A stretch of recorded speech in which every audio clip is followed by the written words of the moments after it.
City Council meeting to order for Monday, August the 15th. If everyone would please stand for the invocation. Mr. Campbell will lead us.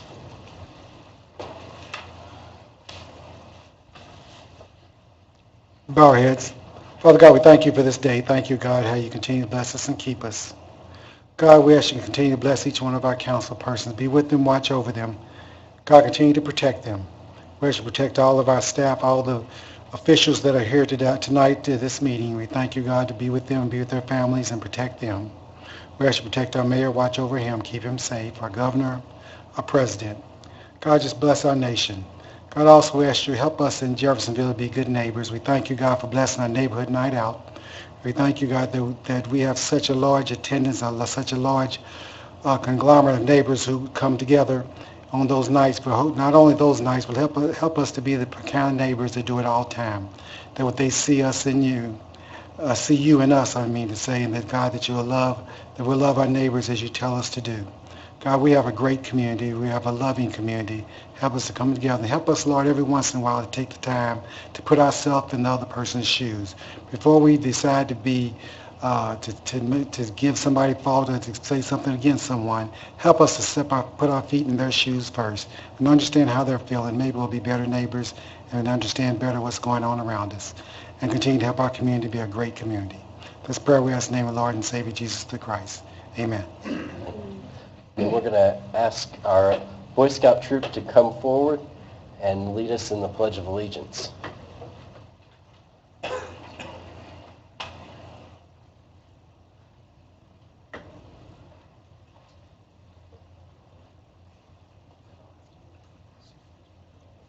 Thank you, gentlemen. If you would please join us in the Pledge of Allegiance. I pledge allegiance to the flag of the United States of America and to the republic for which it stands, one nation, under God, indivisible, with liberty and justice for all. Thank you. Roll call, please. Councilperson White. Councilperson Sestagny. Present. Councilperson Yon. Present. Councilperson Maples. Here. Councilperson Gill. Here. Council President Owen. Here. Councilperson Hawkins. Here. Councilperson Samuel. Here. Councilperson Rodriguez. Present. Let the record reflect all 9 council members are present. Okay. Minutes to be approved with minutes from a council workshop on August the 1st. Make a motion to approve the council workshop of August 1st, 2016. Second. There's a motion and a second. Anything further? All in favor say aye. Aye. Those opposed? Motion passes. We also have minutes from the regular proceedings from August 1st. Make a motion to pass the minutes from our regular council meeting on August 1st, 2016. Second. There's a motion and second. Anything further? All in favor say aye. Aye. Those opposed? Motion passes. Claims to be approved. With claims in the packet. No, we do the agenda. Oh, I'm sorry, the agenda. Approval of the agenda. You're right. I'm gonna make a motion to approve the agenda, but with the change under new business, we're gonna table number 5, the approval of the multi-hazard mitigation plan. So we'll just move the 6 and 7 on up. So if those changes, I'll make a motion to approve. And we're going to table that with the understanding that everyone has a binder, that plan in it. That plan will not be recopied for everyone. There are no anticipated changes, but it's a 200-page plan. So please keep that. It will not be redistributed. Is there a second? I'll second. Motion and second to approve the agenda with the tabling of number 5 under new business. Anything further? All in favor say aye. Aye. Opposed? Motion passes. Now we have claims to approve.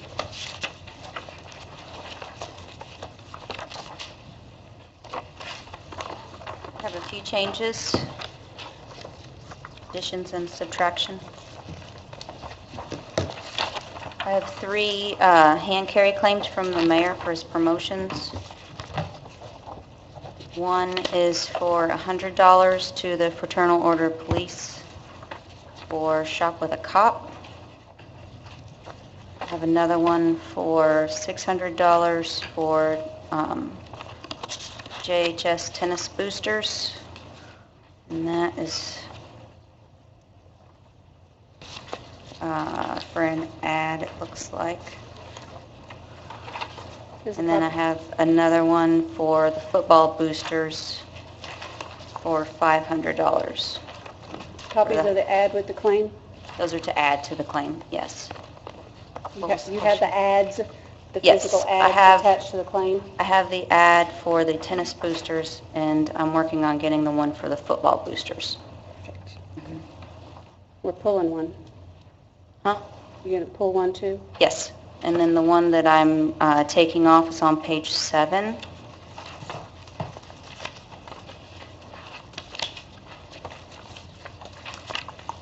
Very last one on the And page. it's Capital One Commercial. It's for Menards, the $192.27 to get better clarification on that claim. Yeah, that, usually when we get a receipt from Menards, it has our tax ID number, and we don't pay taxes on that, so we got a very strange receipt that was Yes. sent over that, I don't even know where that came from, because they know that, so we're just going to pull that. Is that all you had? Because I had a couple Yes. things. Okay. New total is $714,126.90. Okay. On page 10, if you all look under Steamboat Days, which is three-quarters way down, you'll see under contractual services, we have the $6,500 for the Louisville Crashers, and we have the $1,650 for the Tri-State Productions. We didn't have any signed contracts with that, so I'm going to do a motion contingent upon we get those signed, because they are actually for Steamboat Days. We won't have time to pull that and put it back on. And especially with the Crashers, they have to get paid whether they play or not, or so. Do you know if they got signed? I don't at this time. Contracts for the performances? We always have signed agreements or contracts with each band. Yeah. And they weren't signed yet. But I'll check on it, definitely. Well, usually I'll pull them, but I'm going to do it contingent upon they get them signed, because of the fact of when they're going to play. We don't have another council meeting before that, so, and I know there's already programs printed around those performances. So, if nobody else has any questions? I got 2 questions, Heather. Mhm. Our last meeting, we requested an explanation of that $125,000 that was going to transfer out. Yes, that's been lowered to $80,000. Okay, do you know what that's about? It goes to the River Stage for their cash. You want me to explain that? Yes. Yes. Okay. We had the transfer in there for $125,000, but there's only $114,000 left in gaming, so that's why I questioned that. So when we got to look at what the claim stuff that needed to be approved with Paul, $80,000 will get him through until we get our next installment in gaming in October. And the 125 is budgeted.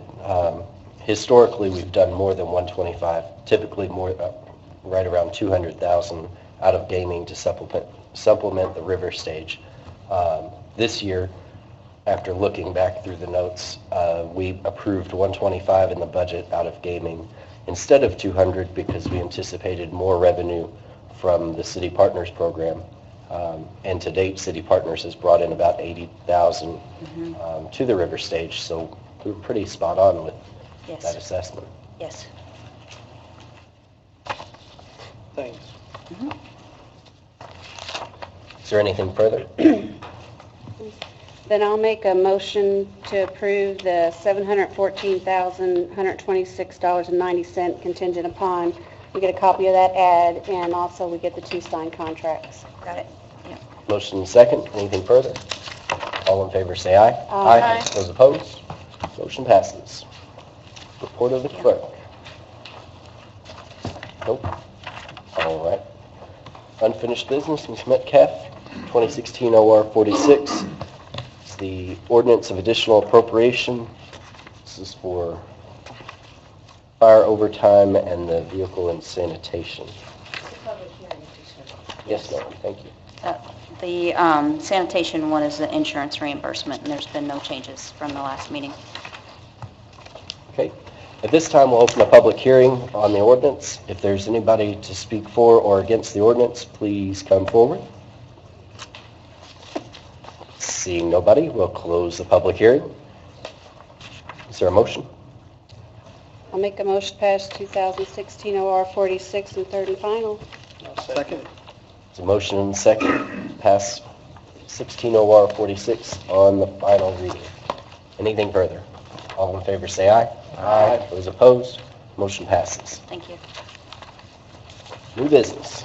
Mr. Merkley, we're going to have a public hearing on an ordinance changing the zoning of property located at 1800 Allison Lane. You have in front of you an ordinance that comes to the council as a result of the Planning Commission and a favorable recommendation to rezone certain property located on Allison Lane, specifically 1800 Allison Lane, to rezone that from C1 to C2. This is for a storage express or a storage facility on that property. Just to clarify, I know this, the council may recall, this same request was in front of you a few months ago. At that time, the city council denied the zoning request. If you recall, representatives from Storage Express were not in attendance at that meeting. There was an issue as to whether or not adequate notice had been given to them, although we did comply with the public notice requirement. Therefore, they did reapply. Also, John Kraft is here to represent the applicant, and there was an issue as to whether or not the Planning Commission made a favorable recommendation or an unfavorable recommendation or no recommendation at all on the previous application, since it was a 3-3 tie. Mr. Kraft and I have a difference of interpretation. 3-3 tie, in my opinion, is no recommendation. His interpretation of a 3-3 tie is that no action was taken. It doesn't really matter, because the bottom line is, whether you follow my interpretation or Mr. Kraft's, it would require Storage Express to apply for the rezoning again, which is what they've done, and there's no prohibition either under state code or local ordinance to prohibit reapplying for the rezoning. So with that in mind, I'll turn the matter over to John Kraft to represent Storage Express.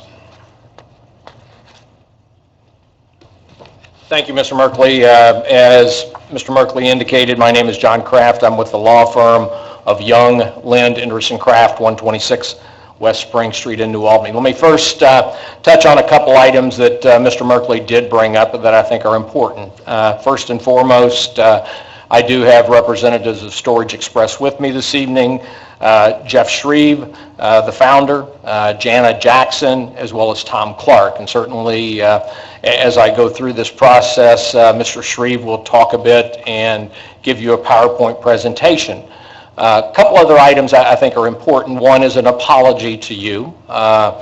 The issue when it came before you on May the 2nd of 2016, I think some of you may have been offended. I think Mr. Hawkins more so than anybody, because this was in his district, and Storage Express did not appear.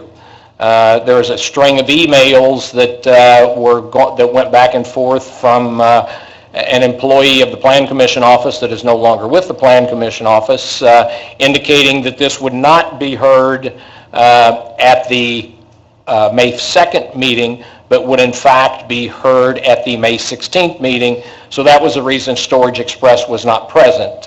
Mr. Hughes had communicated that information to them. They were surprised, shocked, and a bit embarrassed that it came before you on May the 2nd and they were not here. But as Mr. Merkley also indicates, we have reapplied. One of the issues that he also touched on is dealing with what action may have been taken to the Plan Commission to bring it to you to begin with. And certainly this isn't the place for Mr. Merkley and I to have our differences and arguments. We'll do that at other places, and we never argue anyway. But ultimately, what I think is important, Indiana Code 3674302 specifically addresses that official action must be taken by a Plan Commission on a zoning matter before it can come to the council. 3674302 specifically indicates that official action requires a majority vote of the full body. So when you had a 3-3 tie vote, there was not official action taken. And again, Mr. Merkley and I have differences as it relates to that, but that's not what we're here for this evening. As indicated, this project is a land use request. It is not a development plan. Ultimately, should this matter go forward, Storage Express must appear and have a development plan approved, and a development plan approved would specifically address any and all issues pertaining to the use, pertaining to the building, the setbacks, the drainage, everything of that nature. And in that regard, again, should those questions arise this evening, where I don't believe they would, but should they, Renaissance Design Build, Inc., they are the engineers that are on the project, and there is a representative, Eric Ryder, that is here this evening on behalf of Renaissance to address any of those issues. This project is 4.8 acres. Immediately adjacent to the 4.8 acres, and I presume, is this? Okay, thank you.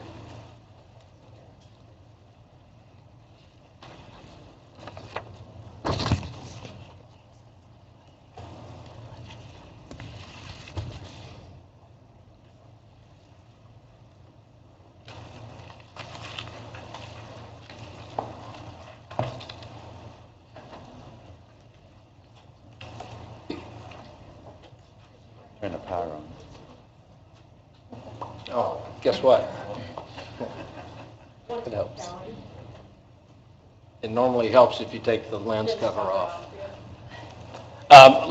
Ultimately, this project is 4.8 acres, and the reason why I touch on that is immediately adjacent to the 4.8 acres that we're requesting to be rezoned is an adjacent 3.3 acre tract. So ultimately, as you combine these two tracts, only one is being requested to be rezoned. Because of floodplain issue, the 3.3 acre tract will not be part of this rezoning, but because of the control that Storage Express will have, it will remain untouched. So ultimately, you end up with a piece of green space that ultimately, because of floodplain issues, will not go developed. The other piece that I think is important, and you will see this in a PowerPoint presentation that Mr.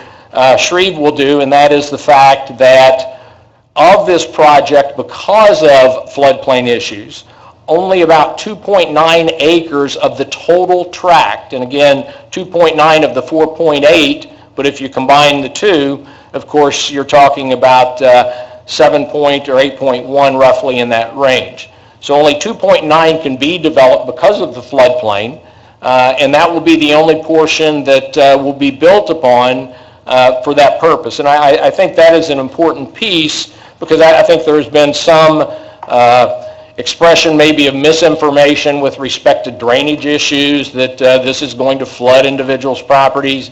I think it's important to note that there are specific engineering that will be done on this project, and again, part of that engineering has to pass the development plan. The other part that I believe is important that we note tonight is a land use. And the fact that this land use request is a request to rezone from C1 to C2. Part of the deal with a C1 request from going to a C2 is in Jeffersonville's zoning ordinance, the only district in which storage spaces are allowed is a C2. And while they are allowed in a C2, should the zoning request be approved, not only do we have to deal with the development plan, but there also has to be a special exception sought, because it is not a by right under a C2. But I think the important piece as well that we look at in dealing with this, and I'll touch on the statutory issues here briefly, but I think it's important if you look at the C1 by right uses. And I think, again, it's important to note that in a C1, which this is currently zoned, there could be an auto body shop repair, auto parts, auto wash, oil change, bakery, drive-through restaurant, grocery, supermarket, restaurant, bar, nightclub, no adult entertainment, billiards, arcade, drive-through cleaning service, insurance office. So ultimately, we're not dealing with a great change from the C1 to a C2. Because if you look carefully, and I believe in Mr. Pruitt's report, you will note the two matrices that you have with the C1 and the C2. You're going to find that of those that are on a C1, about 60% of those also can be done in a C2 district as a matter of right. So the request that is done for the C1 to a C2 is primarily to deal with the ability to put storage spaces on this property. But again, keep in mind tonight is the land use piece of this. When we talk about the land use, Indiana Code is what guides us. Indiana Code 3674603, primarily dealing with issues of the comprehensive plan, one of your considerations. Likewise, current conditions and character of structures and uses in the district. I think it's important as you watch the PowerPoint presentation Mr. Shreve will do, look carefully at the buildings that are on the outer surface as well as the outer edge of this property. It's important to note that this property, because it is what we call infill development, there is not a great deal of visibility on this property. While it fronts on Allison Lane, it fronts on Middle Road, it is actually tucked in behind a main source bank, what used to be a Dairy Queen, a car wash, and again, as you look at the photos concerning those uses, those are part of your considerations in dealing with the current conditions and character of structures. Look carefully at the condition of some of the structures. The most desirable use for which the property is adapted. And again, because of the lack of visibility. Mr. Avery, that sits on the Plan Commission, being a builder and a developer, spoke very much about the fact that when dealing with this is great infill development because it doesn't have visibility for other commercial types uses to go in because they lack visibility. And again, that was Mr. Avery, and he voted in favor of this. Also, conservation of property values throughout the jurisdiction. It's important to note that when I appeared Plan Commission level, no one appeared to speak against this. All public notices were given, published, as well as mailed out to the adjoiners, certified mailings, and again, no one appeared to speak against this. That's normally where you find the issue pertaining to the values and the adverse effects upon values. Likewise, that this is responsible development and growth. Those are your 5 considerations. Those are the same 5 considerations that the Plan Commission had to address when they voted on it at their last meeting. While Ms. Gill was not present, it comes to you with a unanimous recommendation as a favorable recommendation from the Plan Commission. One of the elements that I think is important is in dealing with those issues and dealing with the comprehensive plan. I walked through that process when I dealt with the Plan Commission. And while I dealt with it and specifically addressed the fact that we believe this falls in line with the comprehensive plan, it was quite interesting because Mr. Pruitt got up and spoke and indicated that this property should be residential. But I think most importantly, while he said it should be residential, and we have the quote, and I believe you'll see it in the PowerPoint presentation, he indicated that this was one of the many hundreds of properties that was wrongfully labeled in the comprehensive plan, and it should be commercial. And again, it falls in line with what it currently is. It is commercial, it is a C2 district, and we're merely asking for a C1.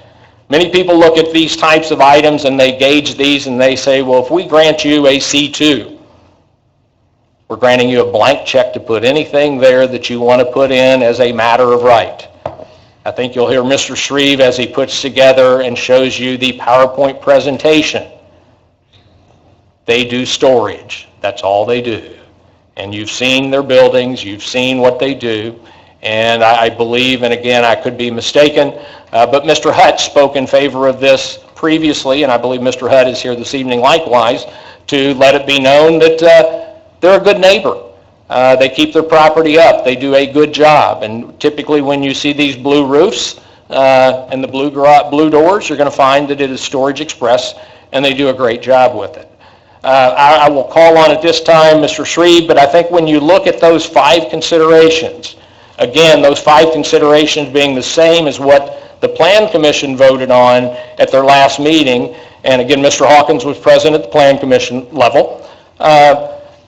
It was unanimously voted that the matter be approved. Keeping in mind it's a land use this evening, we have the capability, not the capability, but we have the requirement of coming back to the Plan Commission to address the issues pertaining to development plan, those items, as well as to the BZA to deal with the special exception that is required under the C2 district should that be granted. At this point, I'd like to introduce Jefferson Shreve. He is the founder of Storage Express. Mr. Shreve is a resident as well. He, as he will tell you, he graduated from Silver Creek High School. But let me introduce him. Let me allow him to give you the PowerPoint presentation on this, please.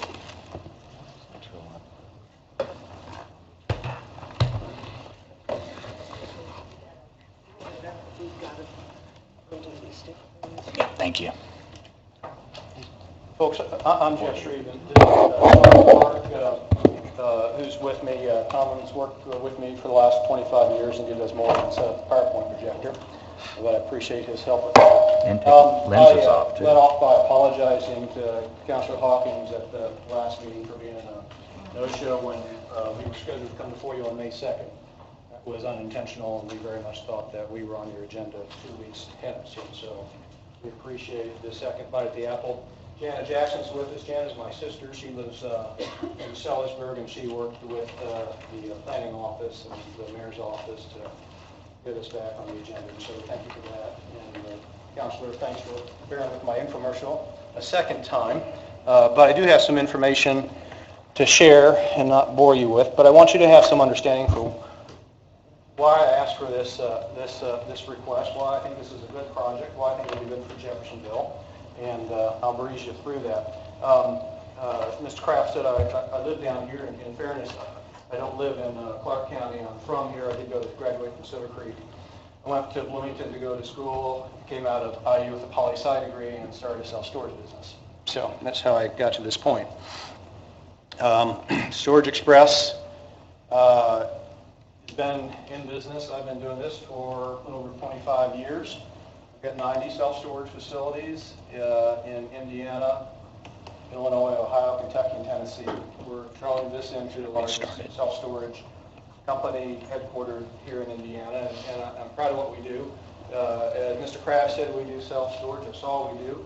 I think we do it well, and I think that matters. I think we're a quality operator, and these businesses are management intensive. It's pretty pedestrian, pretty basic rental real estate. But a whole lot of ins and outs. People are always moving in. We're always in lease up. There's a lot of maintenance to these. Everything that moves, a door, a latch, a gate, will at some point fail. And staying on top of it from a maintenance and upkeep standpoint is something that we are good at.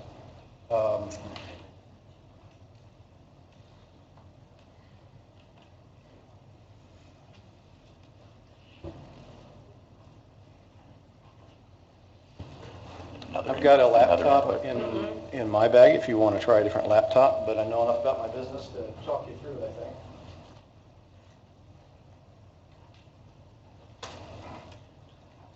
Let me carry on with that, the benefit of the visual aids. I'm before you tonight because this is good. Mr. Shreve, if you would use the microphone just so we can keep everything recorded for the record. Thank you. Oh, we've got paper. See, we don't need technology.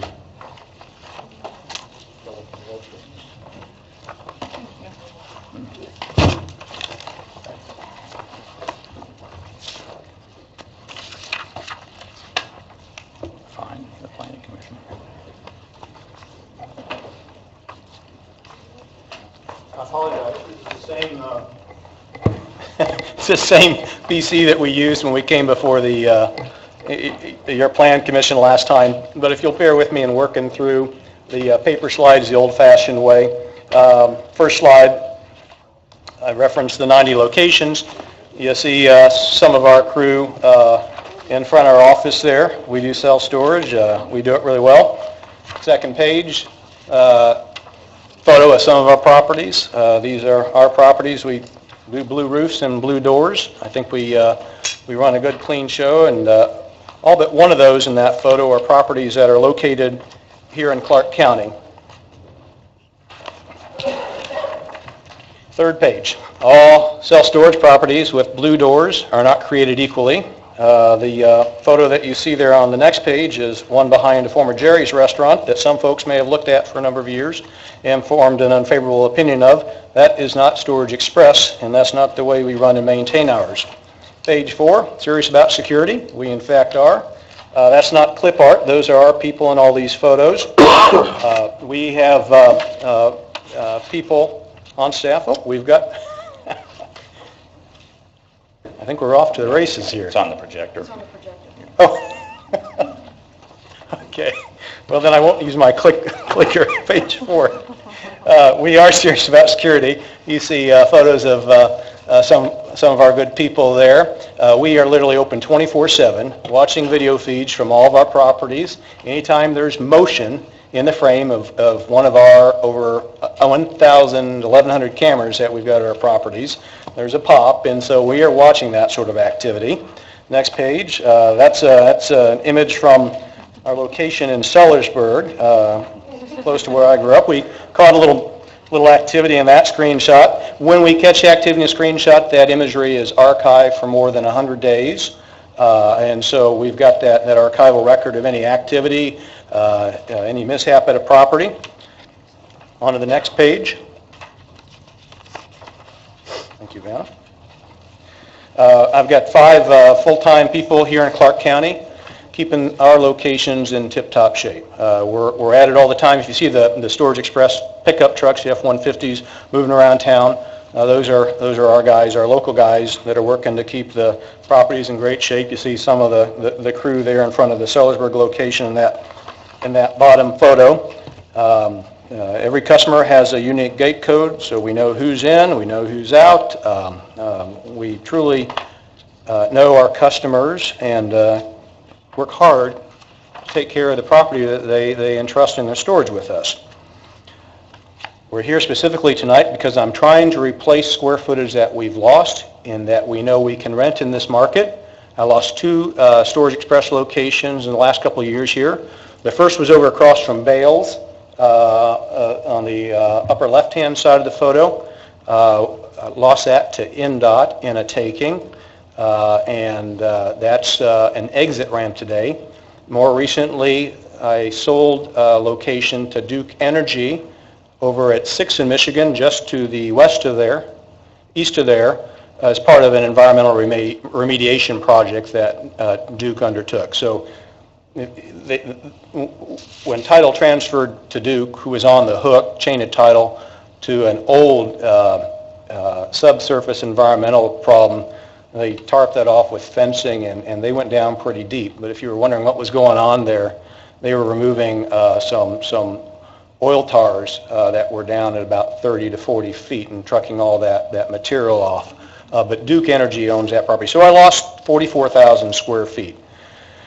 We have expanded. We're in the process of expanding 2 other locations, but that's just giving us another 15,000 square feet of space. And we have purchased, not taken under contract, but purchased the property that Mr. Kraft told you about over at Allison Lane and Middle Road, on which to build brand new self-storage space. If we can earn the approval of this body and subsequently the BZA. We drilled down with the Plan Commission last month. They had lots of questions, and I feel like we were able to respond to the satisfaction of everyone that was there that night with the in-depth look they took. We'll build a property if you give us this approval on this piece of ground that will run about $1.9 million. Got a budget of $1,886,000, and if it follows true to form with every other project I build, we'll spend more than that. Storage Express pays its fair share in property taxes. This type of commercial space is in the 3% category, the top percentage tax rate. At the 3 remaining storage facilities that I've got here in your city, we paid in $131,000 last year, and we would with this project, I suspect more than make up for what we lost and what went off the property tax doles with the projects that were taken for the right-of-way and the remediation project. On the next slide, you've got an aerial view of this really odd-shaped piece of ground. This is a squirrely-looking piece of property, but I think it's good for self-storage. I don't think it's good for a whole lot of other things, but I think this piece of ground is good for self-storage. I've got a narrow bit of entrance of frontage. I can't.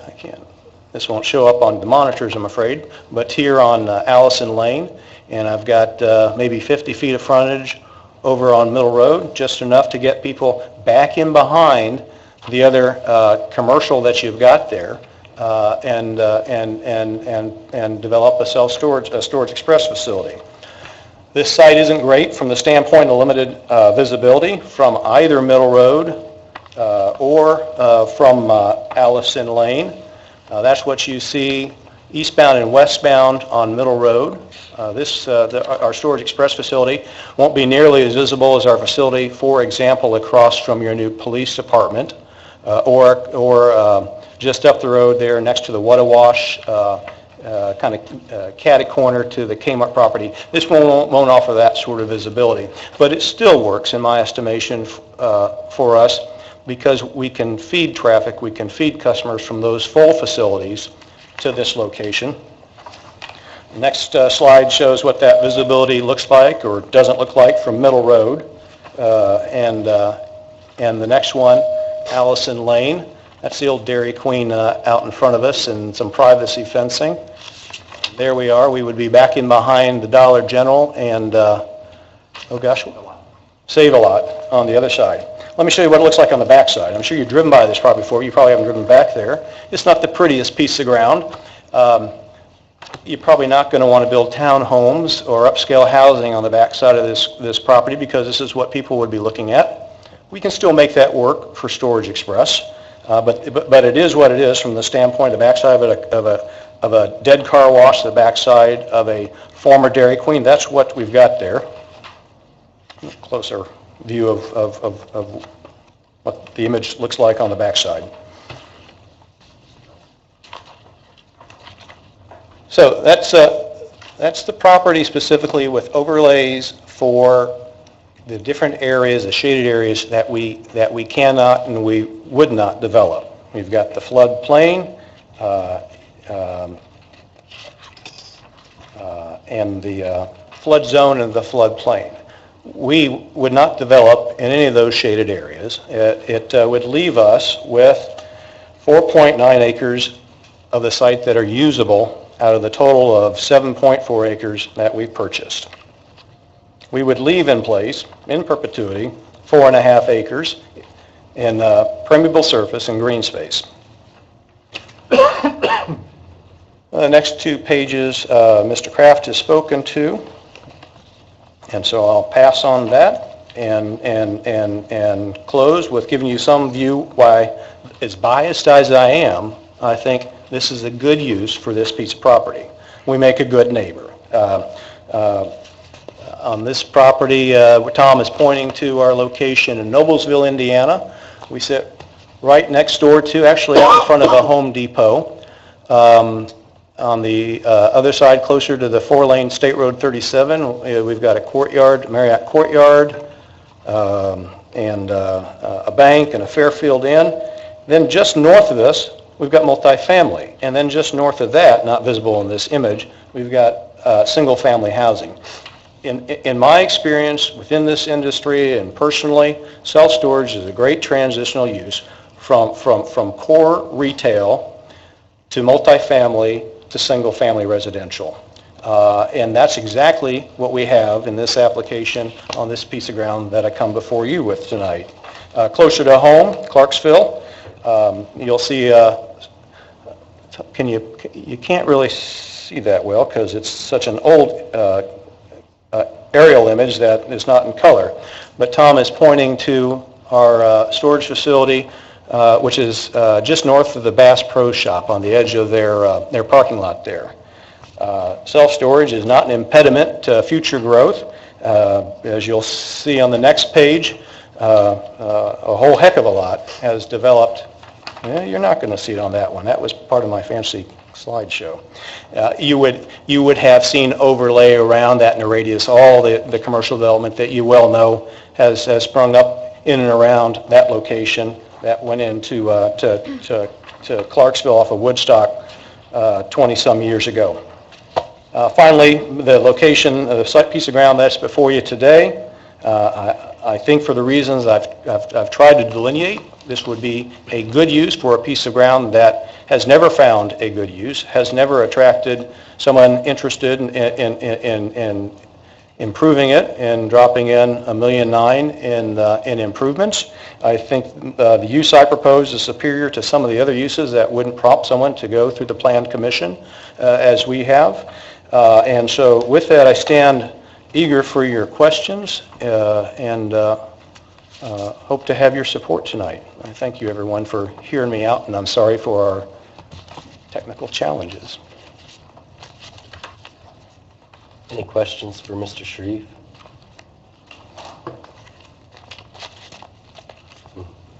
Okay. Was there anything from the Plan Commission before we do a public hearing? Well, like Mr. Kraft pointed out, which I don't know why he did, but I was not at that meeting because I was up for 48 hours straight. As you all know, I lost my father. So I had a very good reason why I was not at that meeting. I did meet, of course, Nathan was texting me. I'll let the ones that were there fill in, but Nathan Pruitt was upset because he felt that his recommendations weren't looked at, and it was passed by some of the comments were that property tax, bringing something in the tax rolls. This was a good, don't see anything else going there because it would be hidden this bit, but you don't make a zoning, in my opinion, you don't make zoning choices on those, and he had very well laid out on the 5 points. But I didn't know if you all want to add anything before I went on. Did you all want to add anything? Being on the Planning Commission that heard this before us twice, my view is still the same, and I articulated it before to no one when they weren't at our meeting, to really no one's really fault. It's a small footprint on a property that has no future other than being a vacant floodplain. I mean, I understand how people could be leery of changing zoning, but if we're not going to put a storage unit on that property, then we need just to tell all the storage unit people, we're not doing storage units. And I don't think we need to do that because I think it is a necessary and needed. I think they will fill, because of the loss of total number of units, I think that they will, and I articulated this in planning, I think they'll be filled almost immediately. And obviously, these are people that have been in the business for a long time. They know the market. I can't find a reason to say no. And that's the way I approach changing zoning, is I'm looking for a reason to say no. And in my view, at least, and everyone's smarter people than I will disagree, I don't see a reason to say no. I did have one, and I think other members may have been attached to one email that was concerned about the drainage potential issue last July when we had the biblical rain that we got and everything got flooded. Part of this area was flooded through the Allison Lane and Middle Road area. Of course, the Drainage Commission rules, no more water can leave that property when they're done developing it than leaves it at this moment. So if it doesn't meet the scrutiny of drainage, well, then this is a dead deal anyway, and our decision really is moot. So once again, I can't find a reason really to say no. But there you have it. Les, I got a few questions for you. I was on planning and zoning as well, and I'd just say that it seems like a consistent use with neighboring properties being commercial. The C2 use seems consistent. So that's one of the things I looked at that Scott didn't mention. So. Well, I was on planning commission when we denied this before. So how many times has that been before planning where it was denied and then it came to council and was denied prior to this council? And the next question after you answer that was, I don't know the answer to the first one. why are we still seeing that if that was already denied? Because there's no prohibition either under state statute or Okay. local ordinance that prevents that. There are prohibitions regarding requests for variances, but not under. When I met with Nathan, because we have voted this property down twice that I know of, and actually this was just voted down not even a couple months ago, on the May 2nd. As you all know, the mayor is against storage units, and we're trying to come up with a vision and a plan for Jeff. So Nathan is working on a plan right now to where he is taking storage units completely out of the C2, and it's going to be only put in the industrial and the highway commercials. So he is working on that plan right now, because I know he had stated that, well, then we might as well just tell him. And then, did you want me to hit those now, or do you want me to wait? Whatever you've got, I mean, Okay. it's a, Well, with 9 members, we all have our opinions. I know this property well, I know the area well, and when he talked about drainage, I strongly disagree. And fortunately, I didn't know this would come up, but fortunately, you were at the Drainage Board meeting when we had the Army Corps of Engineers there, and it's the desire of the Drainage Board to fund a study of this area in the Lakes, especially that area. They talk extensively about this, so we do have a lot of drainage issues here. And then when he talked about, property values, you can't imagine something else going on in the floodplain. Well, if you look at by state statute, what he kept referring to, which Mr. Kraft, under the comprehensive plans, number 1, interpretation, said that future land use within this comprehensive plan identifies an event that rezoning is considered, the land should be used for single-family residential. So I talked to Nathan about that. You do have C1s all surrounding that, and we wanted to point out that, well, when you go into interpretation, it says this area has experienced distress, which I wanted to bring up the fact that we're working hard to clear up this area. I know kind of want to work with Callie because it's her part and Scott with his, but he's working on a neighborhood plan for this area. We're trying to upgrade, bring them up with Allison Brook Park, and also we're also taking legal action against one of the property owners there on the corner. So the most desirable use for which land in which district is adapted, currently zone C1, is neighborhood serving retail, not regional commercial uses, as permitted in C2.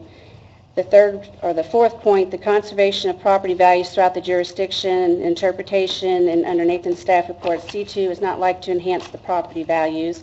And the areas surrounding this property as heavier land uses present the possibility of threatening property values. And then the fifth one is the responsible development and growth. Upzoning this property to C2 will not best support the further development of this neighborhood serving commercial node, and therefore would not represent responsible development and growth. So this is the first time, like I said, I wasn't there, but usually we stick to these. It doesn't matter what's going on. Usually we don't hear what's going on a rezone. We have to look what the zoning and what's permitted use and what requires the variance. That's kind of the way that we approach that. But I think they all went against our plan director's recommendations or his staff report. So I did want to bring that up to everyone. If I could respond to Councilman Rodriguez's question about this project coming through before.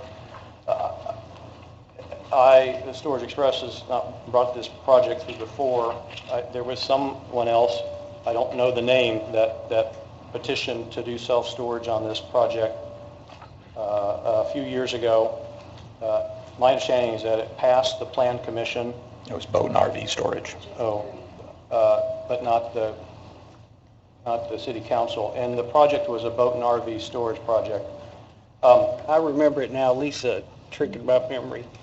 I would just to clarify, Storage Express doesn't do boat and RV storage outdoor, covered, uncovered. We don't do that. I mean, our projects are fully enclosed units. You wouldn't see boats, trailers, campers. We simply don't do that. So that project, in my view, is of a different complexion. than what I come before you with for the first time today. So I want to bring one more thing up before you open up public hearing. He brought up about talking about his lost property moved out by the state. Well, that wasn't any doing of ours. It wasn't any fault. I'm sure they were compensated by the state. But I want to add to that we did approve an expansion for Storage Express on that property that is Mr. Hutt's. So they've had an expansion. We also approved an expansion, one that's on up. I don't think that's your facility, the Storage Express though, but we have been approving expansions of the current sites. So it's not like we're not having any more storage facilities in the city. If I may add information, we are presently adding a small amount of square footage on the backside where we have just enough room for a bit of square footage behind the location across from the police department and the one next to Water Wash. We had room for one building, 20 storage units behind that location.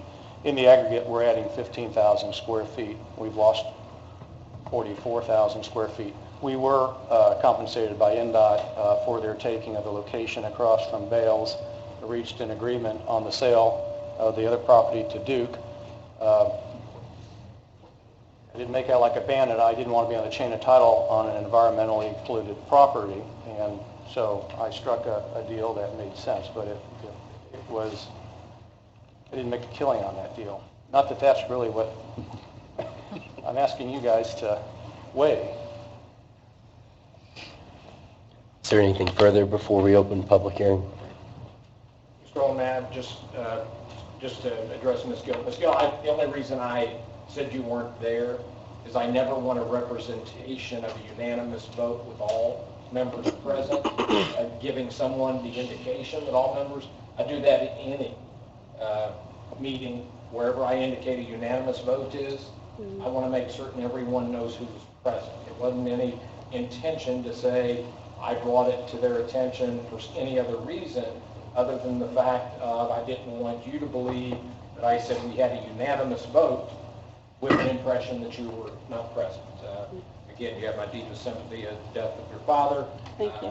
But the whole intention of that was to let it be known that the unanimous vote was all of those that were present, and you were the only one missing. That was my intent. Thank you. Okay, at this time, we're going to open a public hearing. Mr. Merkley, do we have folks who have signed up for public comment there under this piece of business?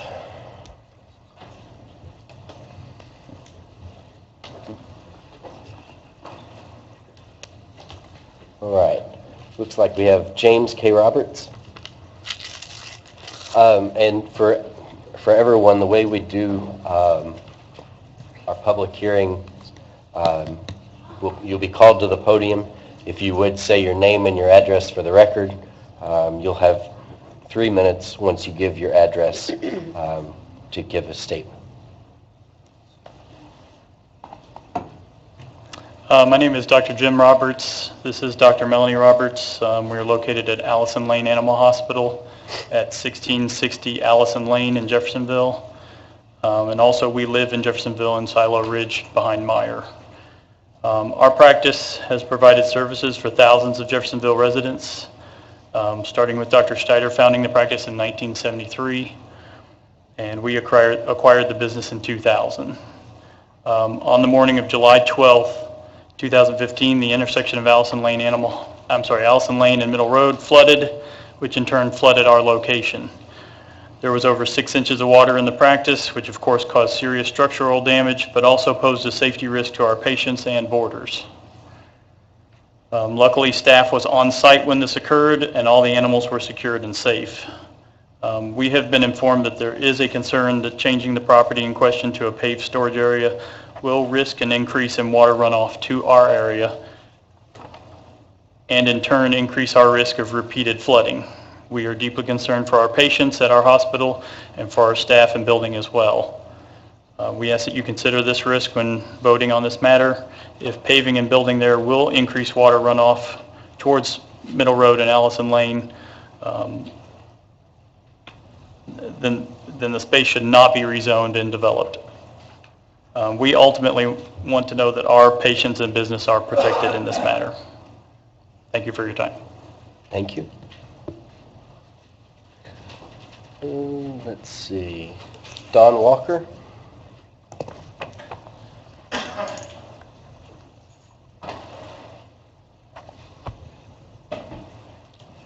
Thank you, ladies and gentlemen, and Ms. Gill, you have my sympathy. I knew your father was sick, but didn't realize that he had passed. Anyway, my name is Don Walker. I live at 5288 Sanibel Vista in Jeff, and while I am not a resident immediately of the area, I am president of our homeowners association, and I'm here to support the homeowners in the area. And I'd like to, first of all, remind you all of what you have done for the area. You put in new sidewalks, and you have put in, I know Jeffersonville City Pride has done a great job of improving the intersection at Middle Road and Allison Lane. You built a really great park across the way. You've done a lot to improve the sense of place for that neighborhood. You've also talked tonight about the fact that the storage units would not improve the property values in the area. And I think all things considered, when you consider the general appearance, the general sense of atmosphere that you're building into the neighborhood, I think storage units are kind of I think you're going the opposite direction if you approve the building of the storage units. Thank you. Any questions? Okay. Thank you, sir. Richard Eklund. Good evening. Thank you for the opportunity to address you. I live at 1608 Flintlock. I've lived there since the 70s, so I've seen a lot of changes in that area. I attended the planning and zoning and listened to the presentation and the remarks of the commission just recently. So I'd just like to make a couple of quick comments. You've heard tax base, that it's going to generate additional taxes. I'd like to call your attention to the fact that there's a pretty healthy tax base out there right now. I think that was probably instrumental in the annexation process. So I'd like for you to give a consideration to those of us that live out there. I think, the combined tax base that we generate dwarfs anything that Storage Express is going to bring to the area. And then about the land being vacant for so long, well, the land was under the control of the county. It's just been recently with annexation that the city of Jeffersonville has become involved, and obviously they've become pretty proactive in that area. We've got sidewalks out there now that move from Allison Lane up Middle Road, and we're in the process of running sidewalks from Middle Road all the way to Utica Pike. So, when I moved out there, it was like maybe moving to the country, but that whole neighborhood has changed now. And with it, the city has recognized that, and you've heard the terminology sense of place. I see a lot more people walking. We've got a park there. And to me, I don't really visualize, anybody in the neighborhoods wanting to walk down to visit the Storage Express. I think there's a reason why storage units are in the C2 classification, and you saw the pictures here that in Noblesville and so forth, but, we don't have a Home Depot out there.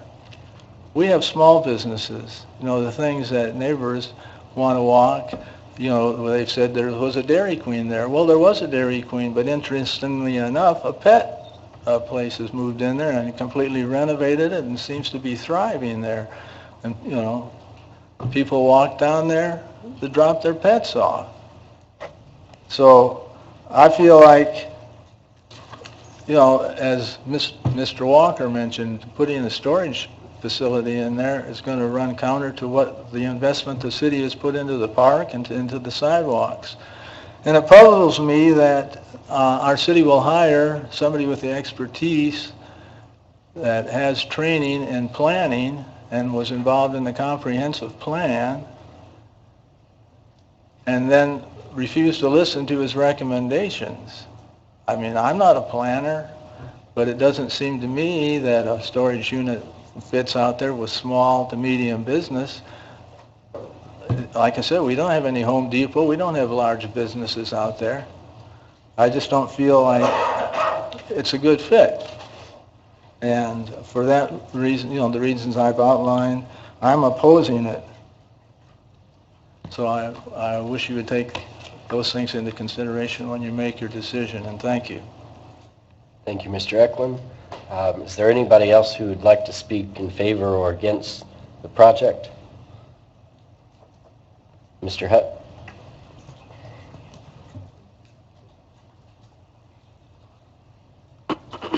Mike Hutt, 2123 East 10th Street. And as they have mentioned, I do live next door to the current Storage Express up there. They've been very good neighbors.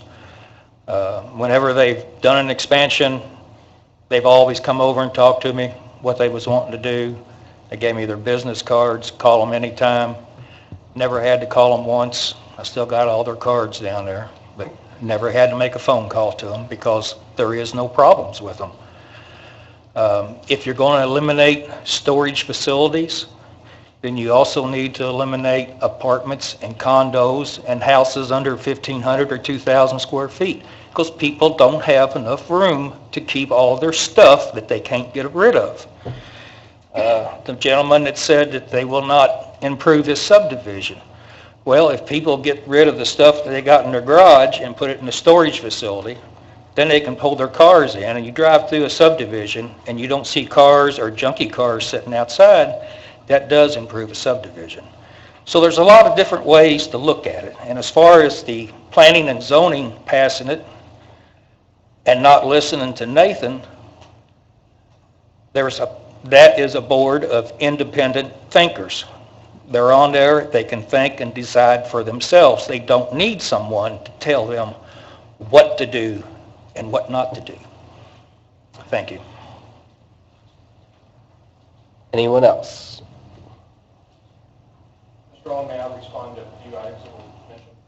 If there's no one else, we'll close the public comment. Mr. Kraft, one more time. I think it's important to note that the items that are required by the statute is not that it will increase property values. In each instance, I've heard individuals indicating that it will not increase property values. That's not the consideration that is found within the statute. The statute is conservation of property values. There wasn't anyone that got up and said their property would go down. They said it won't increase our property values. I think it's also important, and I'm going to quote this from Mr. Pruitt because I think it's important with Ms. Gill trying to indicate that you didn't follow or the Plan Commission didn't follow the recommendation. In that meeting, because I dealt primarily with the comprehensive plan and the issue that this property is currently zoned C1. We're merely asking for a C2. And again, if you compare those two matrices and you see all of those things that can be put in as a matter of right in a C1, you're going to find that about 60% of those can be put in a C2. This is a land use. It's not a matter of deciding Storage Express. That issue comes later. But I think most importantly, when dealing with the comprehensive plan, and I'll quote, because I made mention of the fact what the comprehensive plan dealt with and the issue pertaining to residential, and the quote from Nathan, and I'm quoting, this is directly from the record. Future land use plan. John Kraft mentioned that it's designated commercial. I'm not sure if you got the most up-to-date future land use plan. I just want to call to your attention the staff report. It is designated as residential. I'm willing to confess that I believe as planning director this needs to be revised in the comprehensive plan. It was missed among many hundreds of thousands parcels that we have in the city. This probably should be designated as commercial. I will say that. End quote. So I think it's important that you understand while Nathan is just like all of us, there are errors made, and he stood up in front of the Plan Commission and told them that he was wrong, or the comprehensive plan was wrong in dealing with this as residential. I believe, and you may not have it in your packet, but I believe you may, there was a immediate contiguous property owner that sent in a letter of support, supporting this, that has multifamily units. If you look at the staff report and you look specifically at those surrounding uses, being C1, you're going to notice that there is also a multifamily use.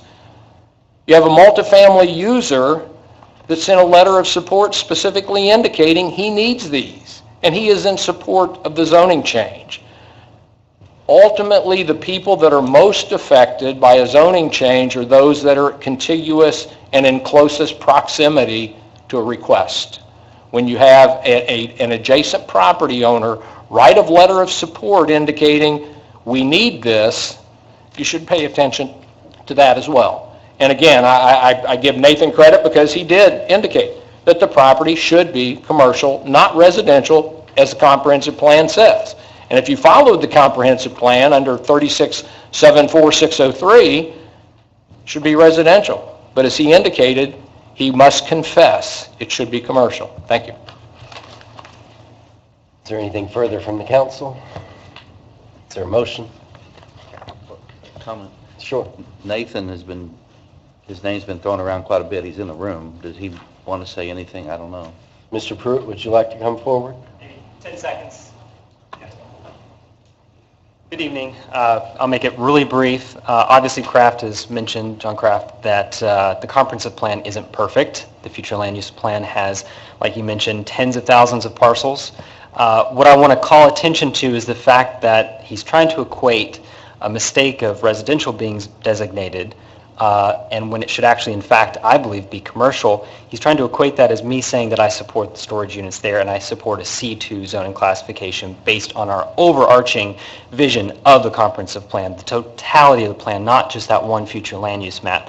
So, in essence, the question is C1 appropriate? Is C2 appropriate? Is any other of the zoning classifications appropriate? In this case, again, I'm going to reference the fact that it's a residential surrounded area. It's a neighborhood commercial node is what we call this in the planning world, where you have a lot of density of residential around here. It's not a major arterial. It's not 10th Street. And so just to clarify, yes, I do think it should be commercial, but that's not to say I think it should be C2. I think C1 is the best classification given the fact that all the other commercial properties in this intersection are C1 as well. Thank you. Wait, Mr. Pruitt? Yeah. I just want to say publicly, I applaud you and I respect your expertise. You have shared a vision for this area, and my district runs right along with it, and you've been working very well with me to bring a neighborhood plan.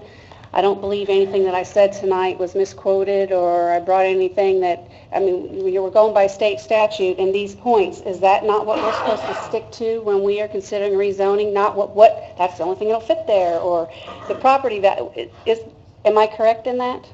Those are the 5 criteria set by state statute for city council to consider. Well, I just want to thank you. I think you're doing an amazing job. Thank you. Anything else? Thank you, Mr. Pruitt. Thank you. A little more than 10 seconds, but that's okay. Is there a motion? What's the number? Number 48.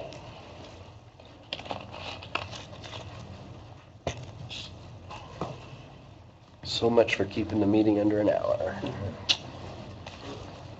Well, I think if nothing else, I think it deserves a vote. So I will say I'd like to motion to pass 48, 2016 OR 48. This motion, is there a second? Second.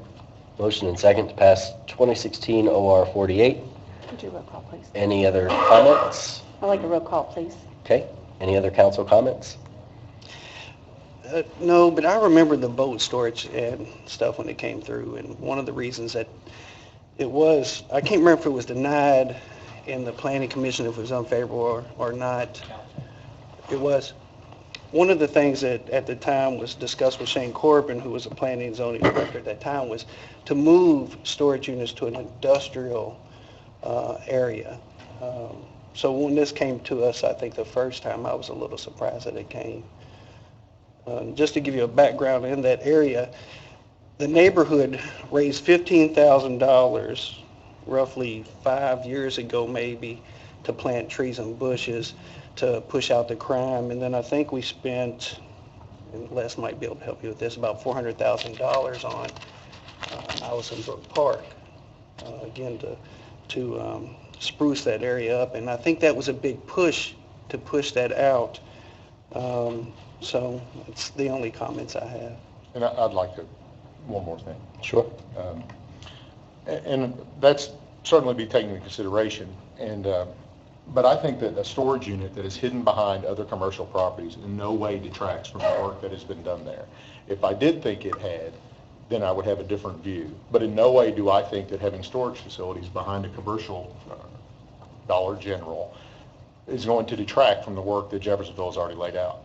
Also, with respect to the good doctors that spoke, our drainage board, I think, is one of the highest functioning things in city government. I've been very impressed with the work that they do at drainage. And if there is an issue, if it needs to be redone, if it needs to be relooked at, that is all something that is beyond the scope of the decision that I've made to support this, because that will be their decision. And if there is a problem, I have full confidence in our drainage board to find that problem.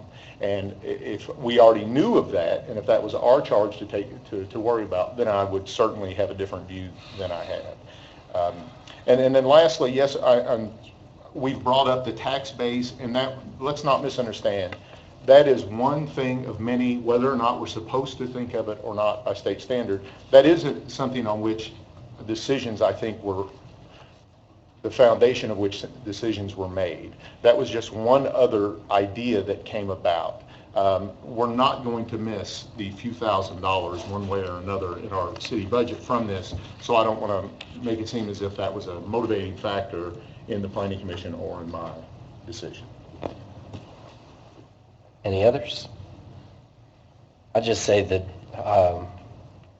very much not against storage units. I think that they're great. I've used them. We've approved them in other places, several places. We've not approved them in other places, particularly when neighborhoods have reservations with storage units coming to their area. Stony Brook, is it Stony Brook? Mm-hmm.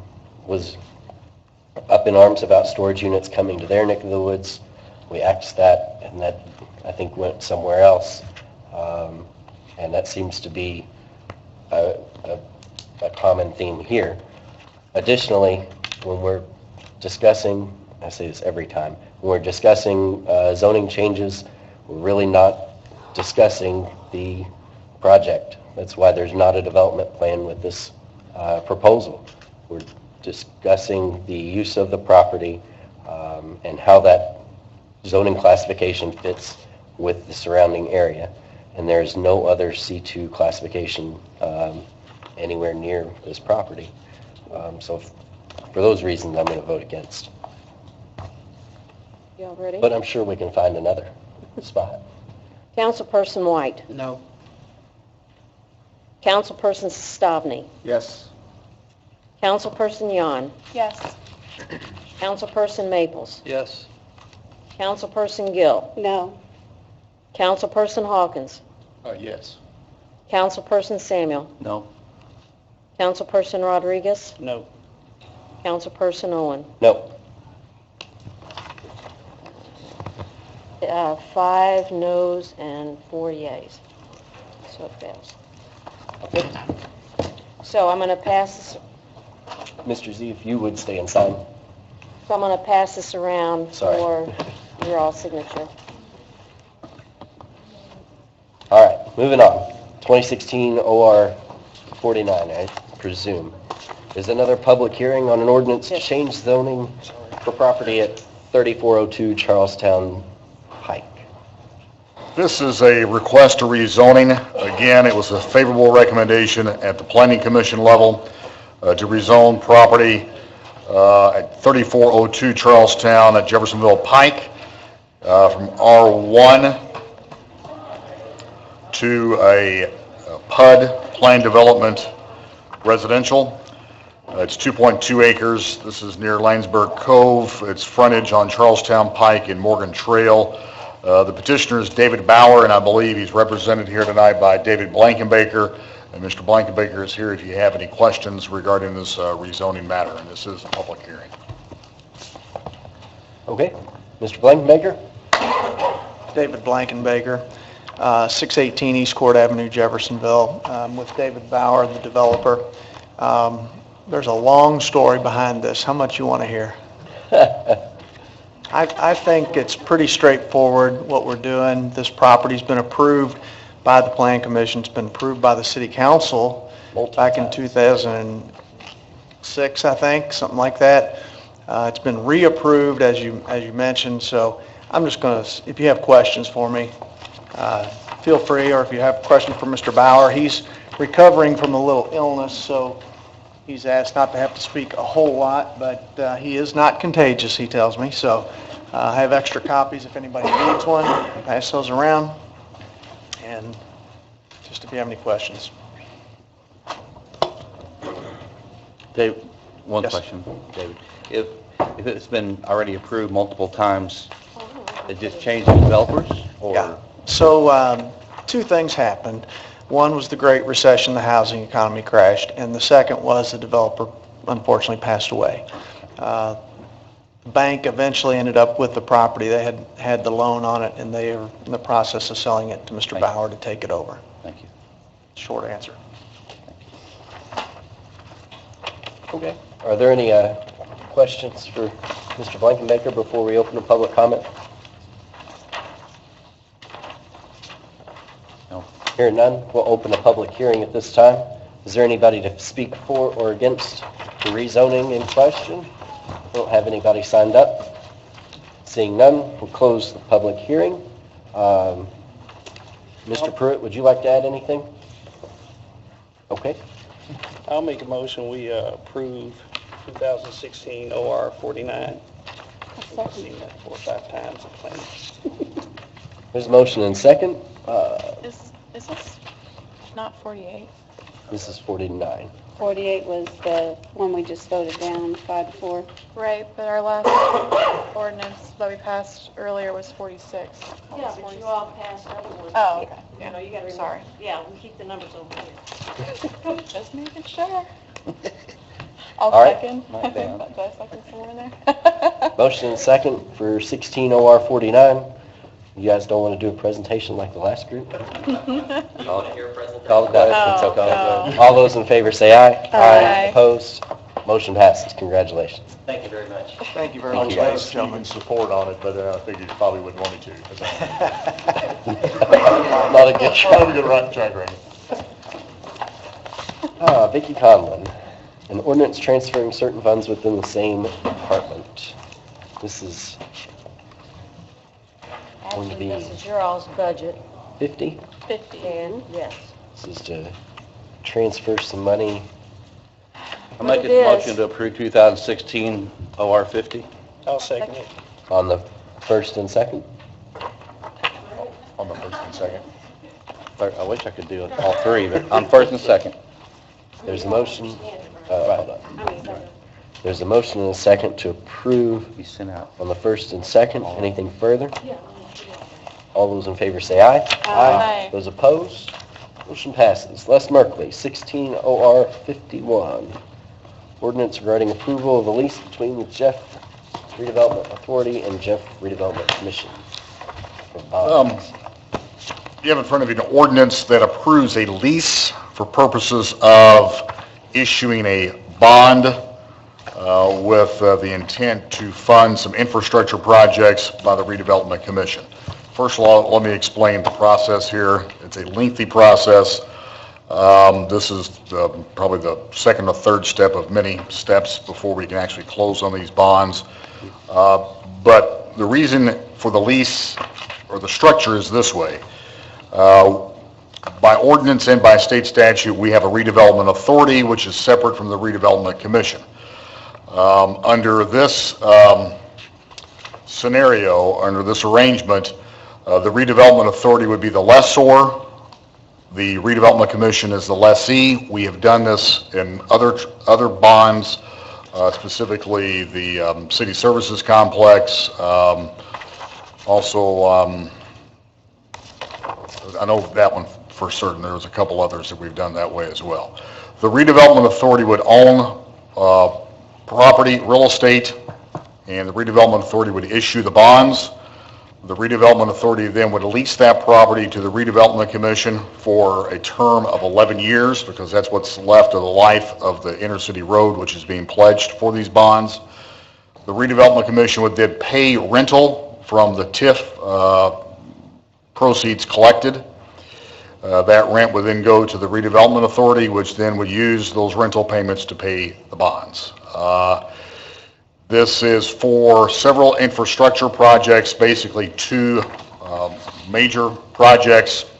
One is for the 10th Street widening from Penn Street to Reed's Lane with an estimated cost of $16.8 million.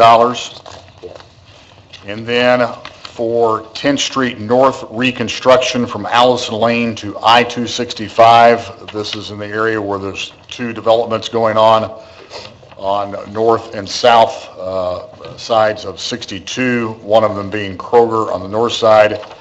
The estimated cost of that project is $7.5 million. In that area, we would install storm sewers, curb inlets, yard inlets, also gutters, sidewalks, fencing, landscaping, and also 3 new traffic signals, and also to improve 3 existing signals. So primarily, the bond is not to exceed $29 million. That is a not to exceed number. So these are 2 projects of 16.8 and 7.5 million. You would have also issuance cost in their reserves and so forth. I know there's been some discussion regarding redevelopment projects and paying for cash, and I believe Mr. Owen has some information regarding the money that's being utilized by redevelopment, because there are other projects as well, including Holman's Lane, which would be $8.2 million. And then there's also the project of a road to alleviate congestion on Utica-Sellersburg Road, and also for the proposed development on the other side of 265, which is either referred as to Iron Gateway or Galbraith Farmway at a cost of $4 million. Those projects are being paid for cash by redevelopment out of TIF proceeds, and also redevelopment is making improvements along 9th Street in the Gateway area off 10th Street at a little over $3.2 million. I know there are a lot of questions that many of the council members have. This takes 3 readings. We would like to keep these projects moving forward, especially the 10th Street widening project. We would like to close on these bonds by the end of the year so we can go out to bid. What I would suggest is that the council consider voting this on first reading tonight, this ordinance, refer it to a workshop to be held between now and your next scheduled council meeting. At that time, we can answer any questions, discuss it further. Brian Colton from Umball is here tonight. If you do have questions, he's more than willing to come back for a workshop to spend more time on this issue if one is scheduled. Thank you, Mr. Merkley. If you saw some of the emails going around this afternoon, I kind of mentioned, we had discussed, a couple of us while we were together last week, discussed that, having a workshop on the bond before it came to the council meeting. Spoke with the mayor about that. He was okay with that. Mr. Merkley came back from being off for a couple of weeks and wanted to kind of put this in front of us today so that we could still meet the mark for the December closing, and asked if we could go ahead and still consider it, even though we had had other conversations about a workshop. So that's why it's before the body, before the workshop, and I do apologize for that. But I would like to schedule a workshop still, so that we can discuss and go through in depth any questions that council may have. I don't know, I know that we have budget hearings scheduled the next few weeks, and our schedules are tightening up with contract negotiations. I have redevelopment on the 31st at 6. If we would want to meet before that, I don't know if that's open at 5.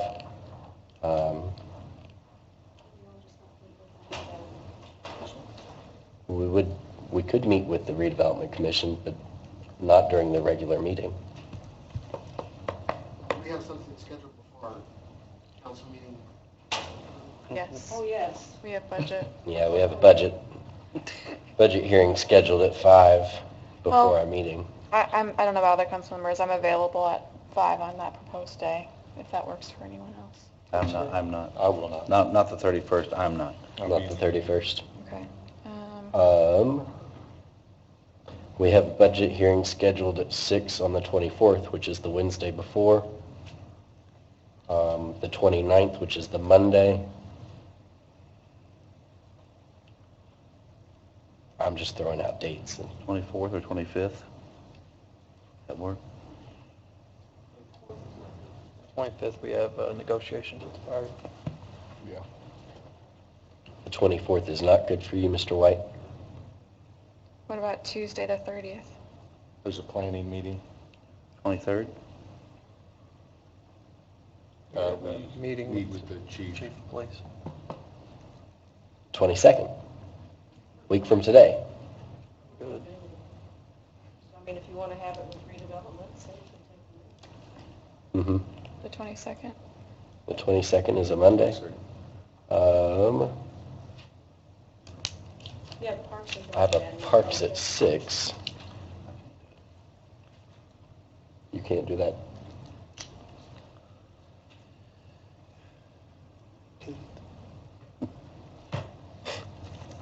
The 19th. No, I think every council person needs to be. Thursday the 1st? Meeting with the police. Okay. What time does that start? 6. And our next city council meeting is the 6th, is that correct? That is correct. You have budget hearings starting at 5. Yep. About the 18th, which is this Thursday.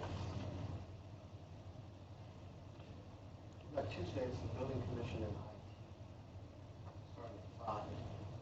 Yeah. That's your council meeting, though.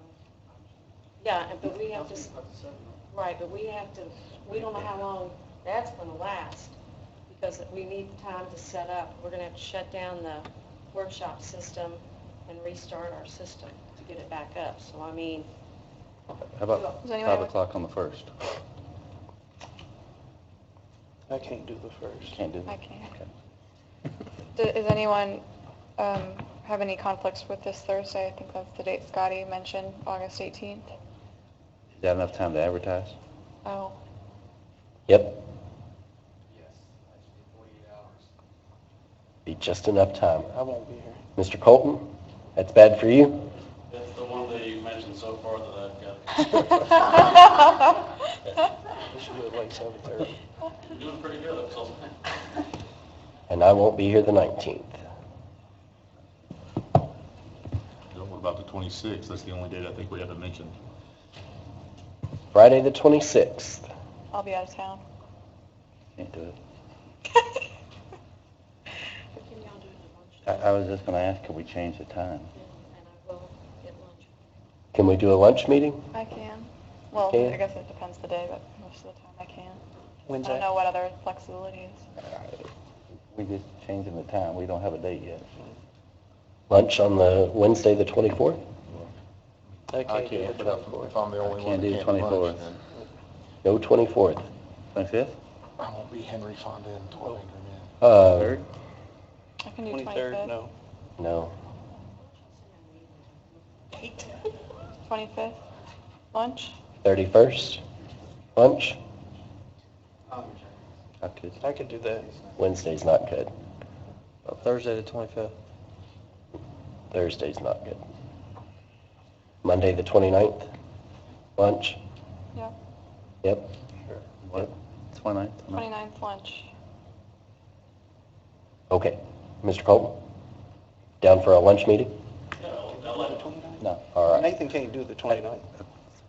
You can't do the 29th? Oh, So close, yet so far away. Wednesday's not good, it's, You guys could have made it the 6th. Oh my gosh. How's Christmas Eve look for everybody? the 6 at noon. 6 at noon? No, I can't do any lunch, but that's fine.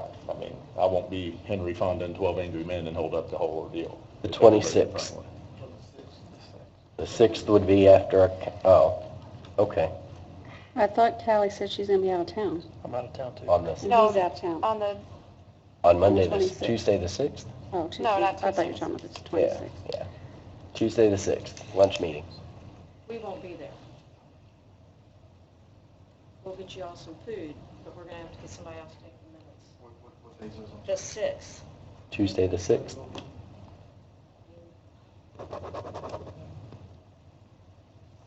I'm fine with September 6th. That's the day after our holiday, and we've gotta get stuff ready. Sounds like a plan. All right. Can you get Shannon or one of them to take the minutes? Never in my day. What time is it? Noon. Noon. In this room? If we're going to meet with is that going to be a joint meeting? If we're going to do a joint meeting, let's do it in the mayor's conference room, and we'll have the redevelopment commission do the minutes. Okay.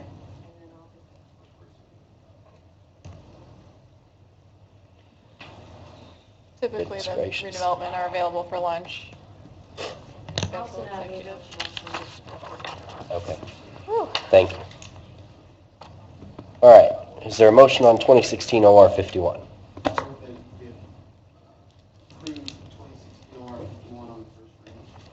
Second. Motion and second for the first reading. Any more discussion? I'd just make one comment that on the sheet that we just got, there's some assumptions, like the Lloyd money that we got, that's all going to go into this project. And I don't know if that's a true assumption or not. And I know we've mentioned other different projects. Maybe even Les mentioned some tonight, I'm not for sure, that this is a huge bond, and this is, whatever we lock into here, I think that's it. We can't do different things. So for our meeting, we need to, in my opinion, we need to have all those discussions and say, which projects we're going to do? And which, Bond's going to cover 2 projects. okay, So if you don't do the bond, then there's less money to go around for the other projects. okay. Or you don't spend cash. Well, I think that's what I'm trying to say is, we need to know, I want to know is what other projects, and you'd mentioned some less, but there's a lot of projects we've talked about in different meetings that need to get done. And we just need to kind of throw them all on the table and say with the cash that we have and all the funding that we know we have, what are we looking at? Because this is our chance, I think. Once we lock this money down, we're going to be hung for a while. That's it. Anything further? Les, would they be able to answer all our questions at that meeting?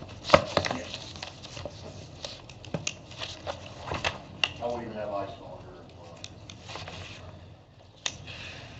here. Okay. All those in favor say aye. Aye. Those opposed? Aye. Motion passes. All right, we've tabled number 5. Number 6, Ms. Metcalf, an ordinance of additional appropriation with public hearing in September.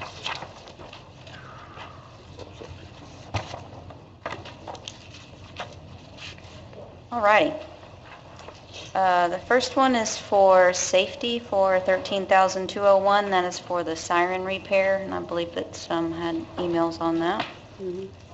The next one is local road and street, and that is reappropriating a receipt that they received for the bond that they called in for Whispering Oaks 2 to finish that paving out there.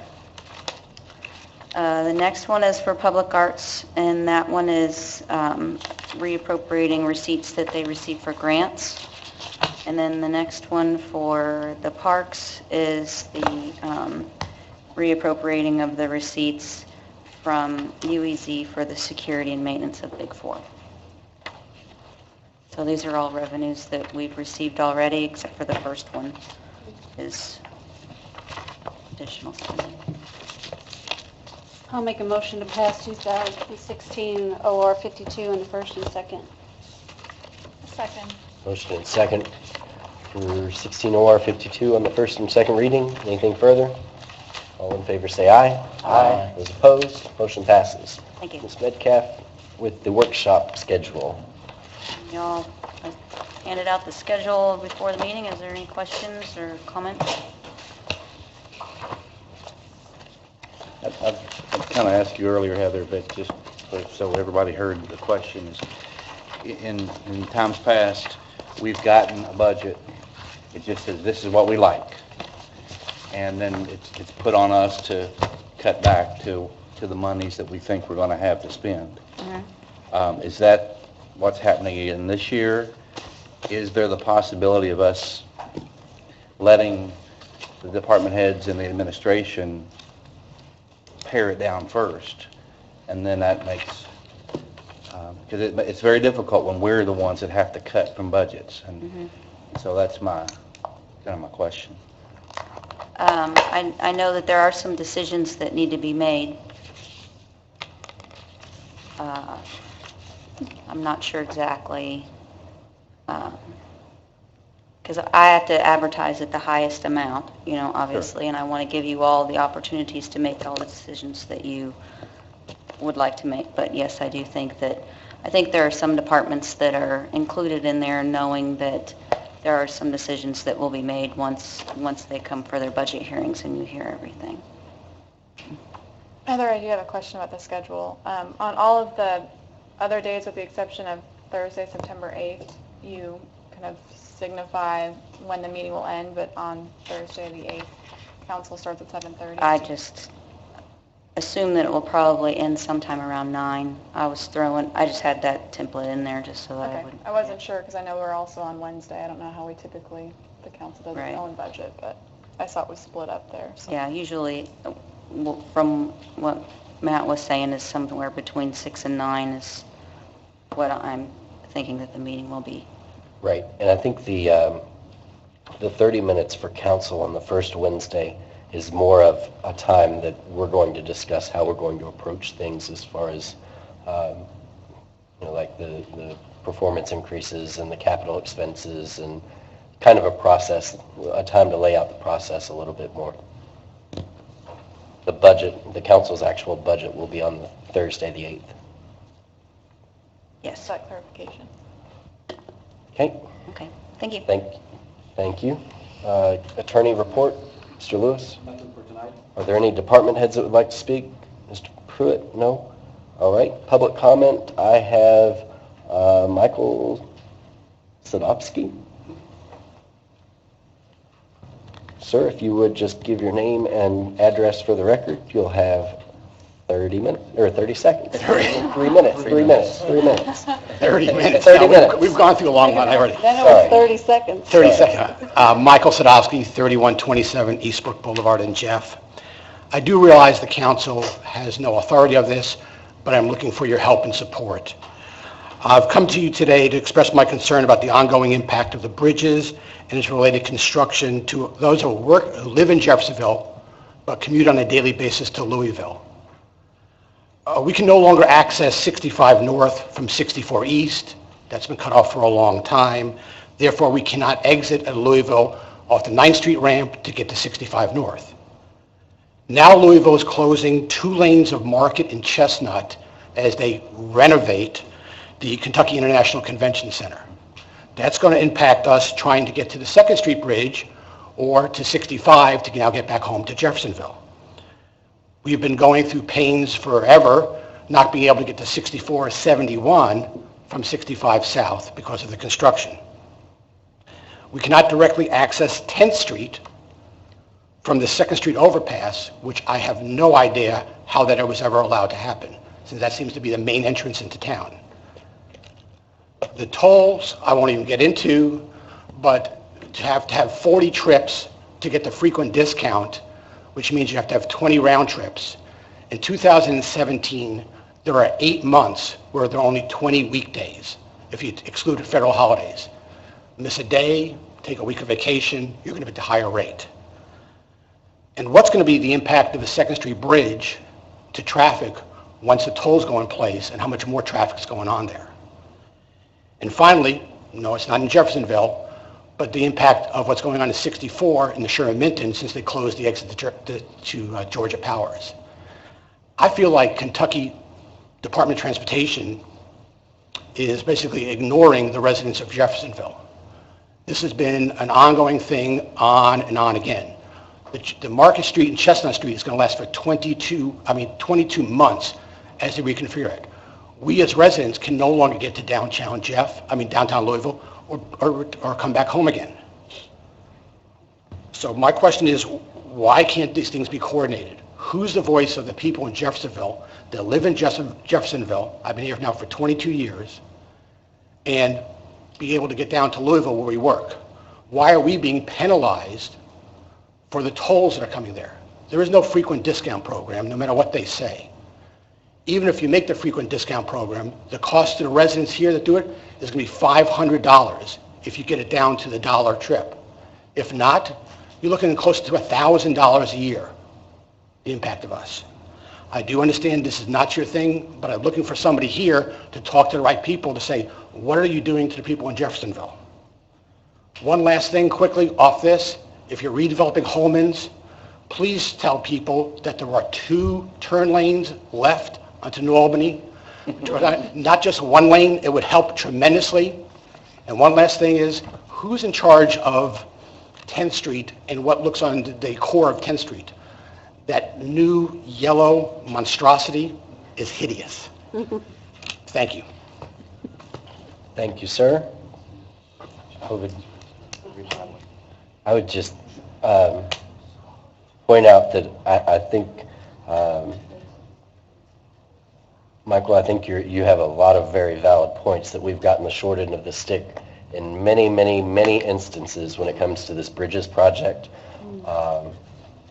And Kentucky has seemed to have made out like bandits with it. I did not know about the downtown lane restrictions in Louisville. However, hopefully we can make some contacts and see if maybe those can be coordinated with the reopening of the ramps for 64 and 71, which should be opening in the next few months, hopefully, once... lack of coordination and timing is really that. I understand all the needs, having to build a bridge and all the problems and everything there, and we all agree that it's going to happen, but it seems the coordination just seems like everything's getting not timed out well. Thank you. Thank you, sir. Council comment. Mr. White? No comment. Ms. Yan? Just that I know a lot of council members, maybe all, participated in National Night Out. I think it's a really great event. Love to see it grow each year and continue to do so. Ms. Gill, I know that you have a lot, you're very involved. Mr. Robbins is as well, so thank you for coordinating that effort. It was a great event. Well, we appreciate you, the ones in your district. They love when they get to meet, have that kind of not so formal setting to talk and chat with their It's council. a lot of fun, yeah. Some good food. Anything else? That's it. Mr. Maples? We kind of skipped over council comment on the 3402 Charlestown Pike. I was just going to add that, or Jeffersonville Charlestown Pike, the fire department did reach out asking that the roadway's only 20 foot because they've had instances where apparatuses couldn't make it back there. The developers agreed that they're going to limit parking on one side to prevent that. Something I pretty much plan to stay on top of because that was part of the agreement, and we spoke to Nathan about it also. I think we got it worked out. Okay. Ms. Gill? Congratulations, Mr. Merkley, on the beautiful new addition to your family. And also, if either Mr. Merkley or Mr. Owen during Board of Public Works or department head just express on behalf of JNLA, which I'm sure Josh will second that, thank you for the departments, I mean, the street department, the parks department, they stepped up in a great way, and the police and fire, I can't thank them enough. I mean, they gave us outstanding coverage that night, and it was, we got a lot of positive feedback. It was a successful event. And also just wanted to shout out to kudos to Station 5, our Crew B. They were recognized by the family, and I would love to put something together and have them recognized here, but they saved a young child's life, and I just think that's amazing. So that's all I have. Mr. Hawkins? I don't have anything. Mr. Sand? I missed our last meeting. I was celebrating the birth of my first grandson, Max Samuel Bryant, so that is why I was not here. Did Andy did not crouch for the sidewalks? No. He did not come. He was planning to come today. We've pushed him back to the next meeting because he's reevaluating some things that I've asked him to add into his presentation. Great, because I was going to tell you that I was going to invite Andy to come, so that's great that you already did. With the addition of new sidewalks, I had floated some information out. I still intend to follow back up. But I think as Andy, we've asked him to include it in his presentation, some examples of what we're talking about. As we're doing all new sidewalks, large projects, we should consider trying to make them aesthetically pleasing and add some amenities if at all possible that cost pennies in relationship to the whole project. But like I said, I will not put that out there until he's had time to speak, until everybody's had some discussion there. I too want to congratulate the new father in the room, and know he probably has some sleepless nights ahead of him. And that's all I have. Mr. Rodriguez? Just something for Nathan. Since they brought up the back of those buildings, will you have Linda or somebody go check on that? And are we planning to maybe making a new ordinance or amend our plan to get the storage units over to the industrial? Thank you. That's it. Okay, I'm good. Is there a motion to adjourn? So moved. We're adjourned.